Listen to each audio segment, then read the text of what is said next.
Thank you, Mr. Chairman, and thank you, Director Ray, for being here as opposed to being virtual like we have some people testifying. We all agree that what happened at the Capitol January 6th was a desecration of our shared values. It was an attack on the seat of democracy. Those who engaged in violence disgraced our country. And we know the statistics. At least 7 people, including one U.S. Capitol Police officer, died as a result of that day. We also know that 2 officers committed suicide, and we know that hundreds were injured. And of course, we expect that God watches over them and their families. Those who broke the law must be prosecuted, and Congress needs answers, especially about one officer, Brian Sicknick, what happened to him.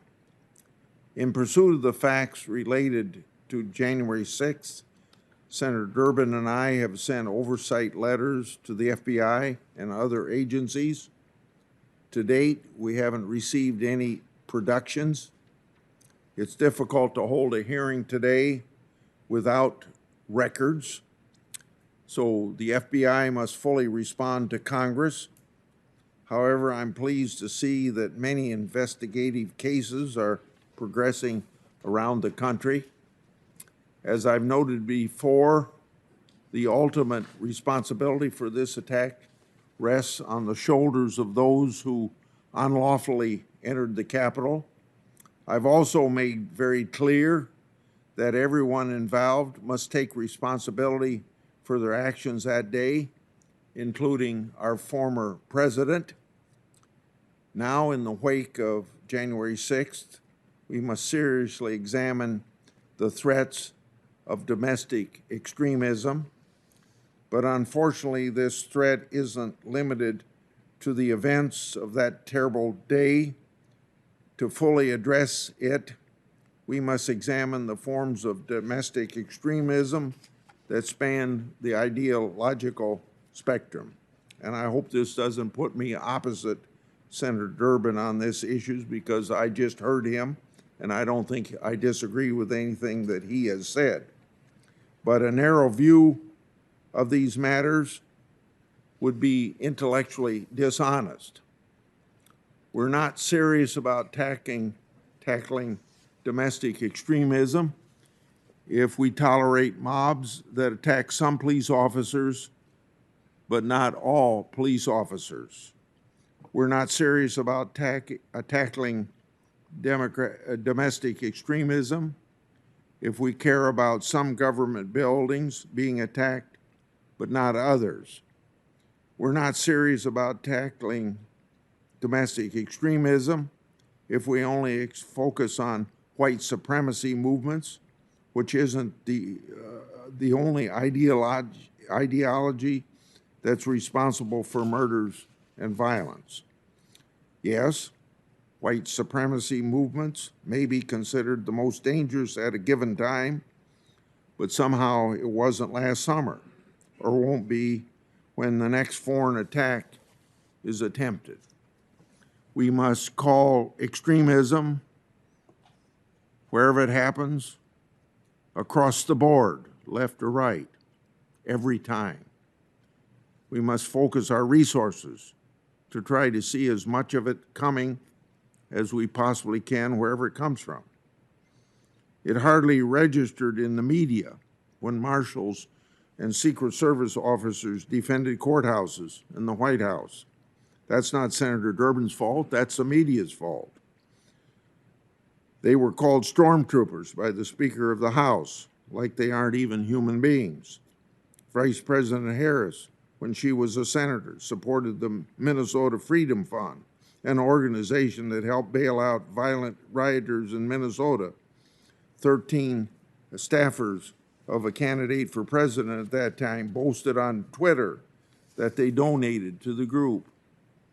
According to one news report, the group paid $75,000 to get one man out of jail when he was charged with attempted murder for allegedly shooting at a police officer during the May protests.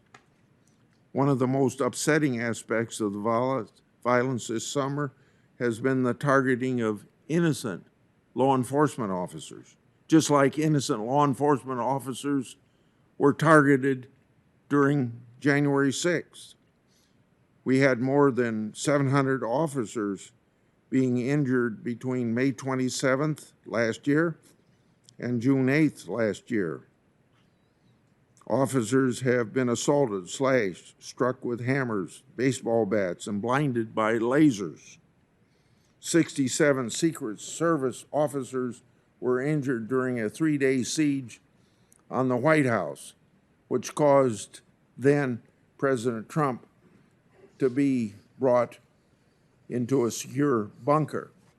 We also remember on television seeing our colleague from Kentucky having a hard time getting to the White House when he wanted to go there sometime last summer. We also had the church across the street was lit on fire across the street from the White House as part of that continued left-wing assault. More than 300 people were charged federally for their roles in those months of violence. 80 of those charged related to the use of arson and explosives.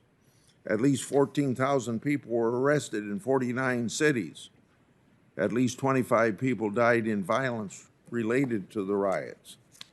There has been 280 arrests as a result of the January 6th attack, compared to more than 1,000 arrests as a result of riots just in Portland last year. It's been estimated that insurance losses of summer's civil unrest possibly exceeded $2 billion.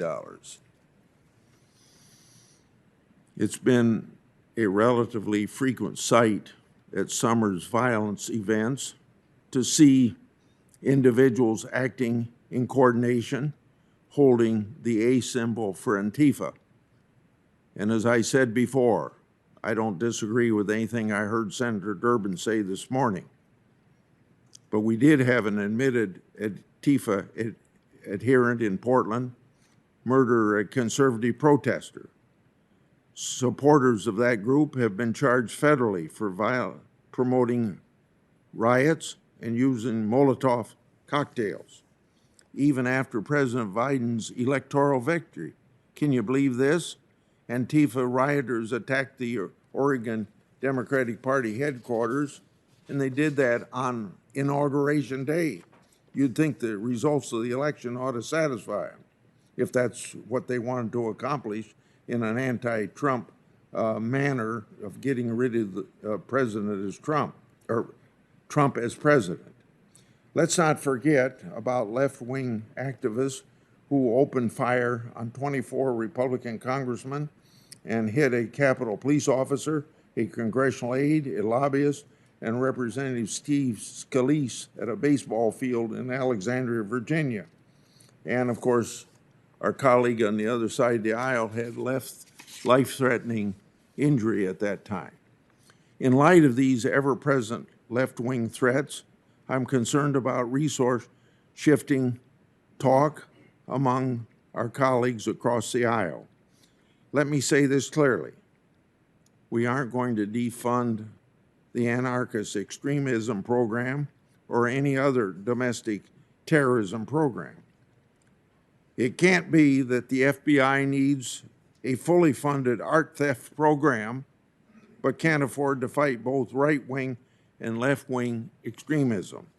We must examine the issue of domestic terrorism broadly, very broadly, to include all forms of political extremism, domestic terrorism, wherever it falls on the political spectrum. No serious oversight activity and no other policy decisions can be made without doing both.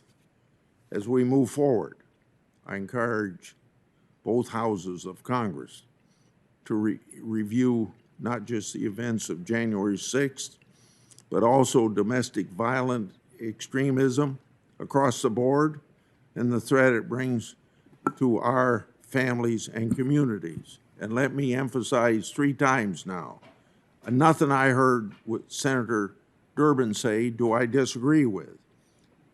But we need real answers on extreme involvement, on pre-planning and coordination. And we also need to know what happened to Officer Sicknick. In closing, I want to express my sincere thanks and appreciation for law enforcement, and in particular, the Capitol Police, for their efforts on the job and during the terrible events of January 6th. They're truly heroes. I yield. Thank you.